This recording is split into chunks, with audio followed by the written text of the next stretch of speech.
Halo 4 is finally out after tons of hype, anticipation, and questions about whether or not the franchise could be successful with a new developer. 343 Industries has taken over for Bungie and created an all-new adventure for the Master Chief, Cortana, and some new enemies that threaten humanity's mere existence.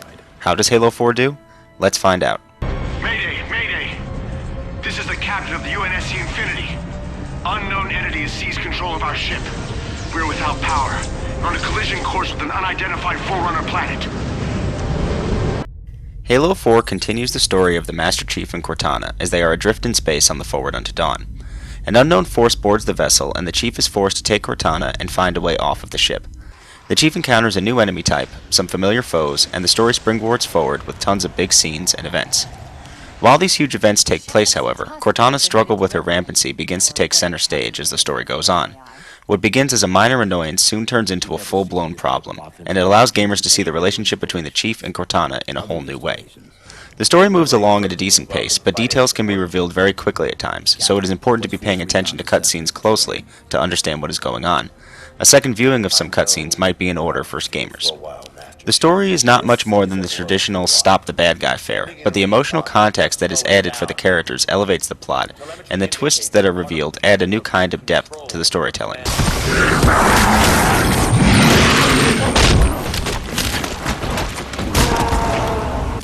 Halo 4 is a gorgeous game from top to bottom, and it shows its technical prowess at every opportunity.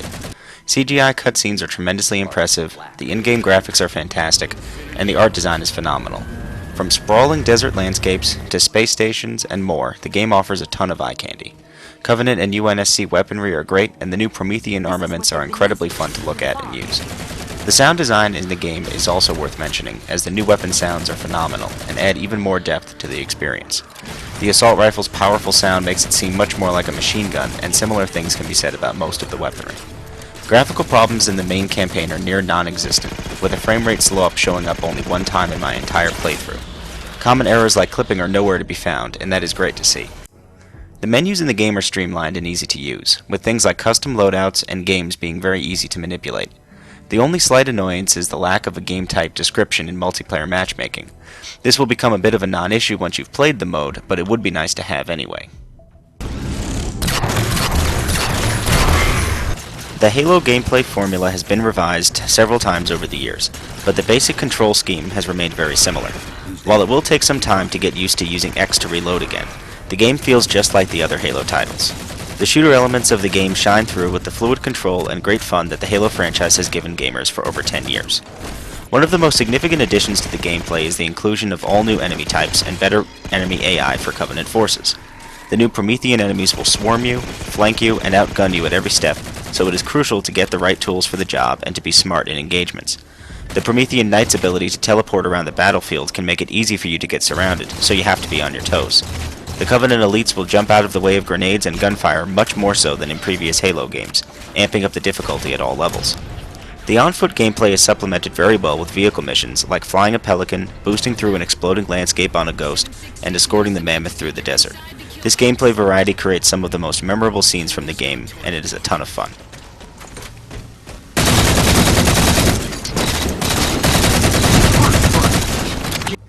Halo has always been about solid multiplayer, and Halo 4 is no different, with phenomenal competitive and cooperative matches available for players. Classic game modes like Team Slayer, Oddball, and King of the Hill return and provide great gameplay for fans of the series. These modes are joined by new entries like Dominion, which sees two teams trying to capture and fortify 3 bases on a map, and Regicide, a free-for-all mode where the player in the lead is the king, and killing the king gives the other players more points. The multiplayer also provides you with a ton of customization options for your Spartan that include things like custom loadouts, perks, emblems, and more. These customizable options are expanded on with unlocks every time you level up. The Spartan Ops mode takes the place of Firefight mode and sees 1 to 4 players taking on various objective-based missions in maps from the game. There are a total of 5 chapters in each episode, and each episode begins with an impressive CGI cutscene to set up the story.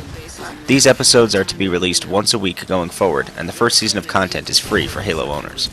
Spartan Ops is a fun mode, but it is hard not to compare it to Firefight since it replaced it, and Firefight mode offered a lot more replay value than Spartan Ops. As its own mode, Spartan Ops is fun, but as a replacement for Firefight, it doesn't quite make the cut. Recovered was a Forerunner weapon. The commander of that ship wants it back. Halo 4 is just what the doctor ordered for this franchise. A new developer jumped in to reinvigorate an old brand, and what we got was a masterpiece. 343 hit the nail on the head in most departments, including the most important, gameplay.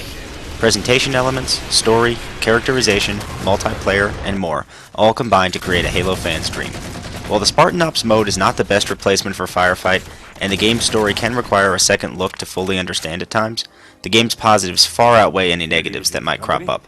The game is bound to get hate from people that don't like the incorporation of Call of Duty-esque elements, but it is all part of the evolution of shooters as a whole, and Halo 4 retains its individuality and appeal, so it all works out quite well for Halo fans. For the full written review, check out VGutopia.com.